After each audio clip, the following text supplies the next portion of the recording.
It's just about enjoying life and being present in life and feeling it. So human to human, together and as one family. Yeah?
Sauna kasulikkus tervisele on väga suur, nii kehaliselt, vaimselt mõjub saun väga hästi. Kui inimesed saunas istuksid 15–20 minutit, siis tegelikult hakkab sauna mõju toimima. Inimesed hakkavad higistama, nad lõõgastuvad rohkem ja selle jaoks ongi välja mõeldud saunarituaalid.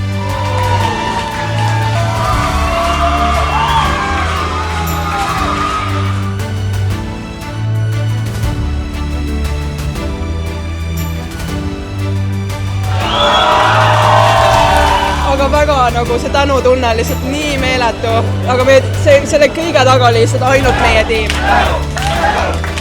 Mul on suurepärane tunne, olen väga rahul meie esitusega, meie ettevalmistusega.